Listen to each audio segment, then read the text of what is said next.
of all, thanks for coming in. And no more than the others in the line of the reputation we have, it's pretty good. How many litres is locked up? Is it $1 billion you said there that's locked up in fixed price contract per year? Is it or over a 3-year period? So we don't have sight of that. But what's your contract with the co-ops? How many litres? 320 million litres. 320 million litres? Yeah. Right. And we quoted in our opening statement that the IFJ published. And if there was 20 cent of a difference in that, how much would it be per year? 64 million. Right. What's your profit yearly? Our profit last year was after our new development about 70 million. Sorry, I should know that number. 10 cent. Is there the new fixed price contract that you appear to be offering in 2023? Am I correct in saying is 42 cent or something like that? So we're not offering a new contract for 23. That's related to the flexibility we're showing on 22, which is roughly the 10 cents if they gave it a 10%. Explain the 10 cent to me, because I want to get my head around that. So again, it goes back to, I suppose, importantly, and the risk is talking cents per litre. Ornua buys product at euros per tonne, and what we've offered is about €1,000 per tonne extra on 10% of the volume for 2022. And what we're saying is that same volume at that higher price is locked in for 23. So just on that 10% of the volume. What I read on the papers is that it's 1 cent per litre. Is that right? For the farmer, is that on every litre around the country, or is it on the fixed price litres? So only talking about that would, if a co-op took that offer from Ornua and then applied it to all farmers, it would equate to 1 cent. If they applied it to a select 10%, it could equate to... Is it not 7%? How much farmers is involved in this? Am I understanding? You said it's 7% of your... 7% of our purchases, yeah. Yeah. So what would it be to them in monetary terms per litre? So if they applied it to 10% of the farmers that supplied us, it'd be 10 cents a litre. But again, an important thing, Deputy, we don't have sight of how many farmers are involved in this at co-op level. Why is there the snag in it from ye that if you go into this, you have to basically come into the 2023 contract? Why isn't there, to put it simple, why isn't there a recognition that we're in a wartime? That at the moment a government has decided that on roads and on contracts on roads and on, if you look at electricity at the moment for businesses, companies have left this country, contracts have gone out the window. Why isn't there a recognition that we don't go putting in other clauses for 23, let other years stand for themselves? We see farmers at the moment that even at 40 cent, I think it's my understanding it's 39 or 40 cent to actually produce milk at the moment with the costs. It's recognised that they're losing money, but why are you putting in that clause? Are you prepared? And I'd like that question answered. And the other question: are you prepared to say to the co-ops, we're in a war time? We're in totally different circumstances. If fertiliser was the same price, if diesel was the same price, if everything stood as it was, we wouldn't be here talking about this, because everything, you'd have no case to answer. But in a war time, and we see, and as Paul Keogh has pointed out, I spoke to farmers today, and I'm no expert on milk, but I spoke to farmers in Kerry today from 50 cows. A person has 50 cows, and they're on their knees. That's a family farm. He told me the guy down the road has 230 or 40 cows. He's on his knees. So from the small to the big. And these are people that have gone in, and in certain areas you have huge amounts that might in one area have taken up more than others.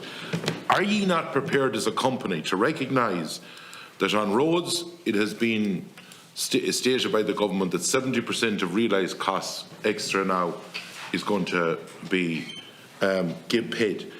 Or on any public buildings, or that contracts are being walked away from I've seen road contracts in the line of the tarmac head and all that.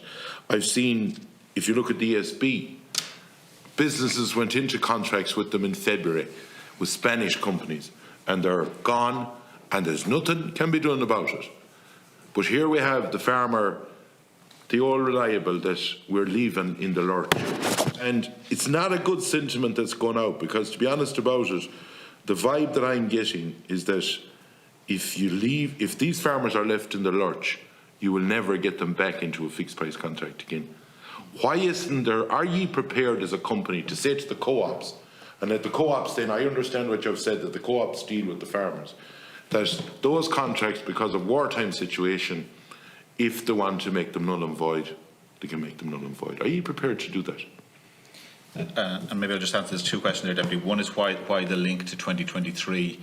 Primarily that link is about equity for Renew as a co-op, because not all of our members supplied us with fixed price product. I know that, yeah.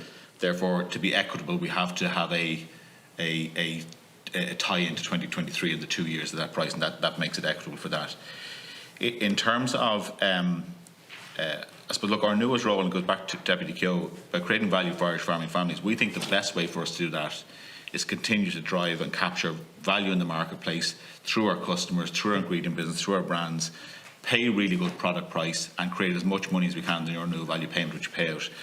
Our profit last year, retained profit last year was about 75 million. We paid out 58% of our profit back to members and retained 42, which is a very small level of it. And again, it's back to, as many deputies have said today, this is about targeting those serious hardship cases that are under financial and indeed personal stress and strain. And we believe. Yeah, but is there not a simple way? Is there not a simple way in this that our NUA, like the co-ops are saying, we're tied into our NUA. Is our NUA big enough and bold enough of a company to recognise the situation that's there at the moment, that they're prepared to say to the co-ops, guys, this is wartime, there is contracts there, we're prepared to waiver them. And then the co-ops will put the pressure on them that they do the same back to the farmers, because this cannot go on, the stories we are hearing at the moment. What will happen is we are pushing farmers out of business that has been at it for years. That's not a solution for ye, and it's not a solution for the co-ops. It's not, we don't want anyone to go to business, and that's why we're saying those selected hardship cases. In terms of null and void, that would have an impact on every farmer in the country. No, it wouldn't. It would, because of the impact on the RNU value payment, which goes back to co-ops, which is shared out amongst all farmers. The first thing you have to do is look after the people that are struggling. Agreed. On your own contracts, you talked about your contracts. You said there, and I picked up on it early on when you were talking to Matt Carty, that some of them are, I don't know, as you said, a day, some of them are weeks, some of them. What's the longest contracts you have with the people that you sell your products to? Technically, we have a 10-year contract with one. With one, how much is the percentage of your volume? Oh, I don't know. It's a big customer, but we'd have probably in terms. Yeah, but on that contract, is there provisos linked in for, be it inflation or index linked, or problems arising from transport, or all the different things? Yeah, there's variables within that. So there is things in it that will basically safeguard your future. Yeah, we could have locked product price for multi-year product. So we would have fixed product sales price. I understand the fixed product sales, but what I'm asking you is, on those they're just fixed. On some of those they're just fixed. If transport goes up or if anything goes up, and is that as far as 10 years? No. How long is it? We'd have some of those at maybe 3 years. Yep. What's the majority of them? I don't actually know. If we look at the majority of our contracts total as a group, No, yeah. If you look at the on what the farmer supplies you, yeah.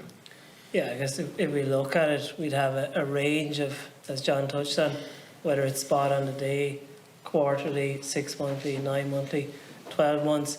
It's hard to give definitive, because depending on what's happening in the market, if you look at a buyer today with record prices, a buyer will want to buy hand to mouth. I presume on the most of your contracts that you're doing, that there is a part of the, like there always was in contracts down through the years, that gives room that if something, inflation, or that if transport goes mad or whatever, boats or planes, whatever that you move in, that or if that there is an area there that gives you a chance to renegotiate the price as you're going along, correct? In general, the longer term the contract, the more flexibility you'd have in parameters, as you discussed earlier. But there is, I presume there is on some of your 3-year contracts that as well. There would, but it would be more linked to the supply chain type costs than the input costs. So when a customer is buying from us, they're buying the product rather than the milk. So as you say, Deputy Fitzmaurice, they'll be looking at what's the price of fuel in terms of delivering that product to wherever they need it. So it's more the supply chain cost linking than the farm input. There is a linking. cushion that will make sure that, and you're correct in what you're saying, that if the fuel goes up, that to supply it to the supplier, there is a cushion for you. But the fuel has gone up on the farmer, the fertiliser has gone up on the farmer, the electricity has gone up on the farmer, and ye haven't moved to leave them. And I know it's not, you're going to say it's not us, we have it with the co-ops. But between the co-ops and ye, the farmer is piggy in the middle of getting screwed. Is there not an onus on ye to sit down with the co-ops to make sure that those farmers are brought up to a realistic value? No one is saying, I'm not saying here that those farmers should be getting today's prices, but at least the one thing you need to do is be viable.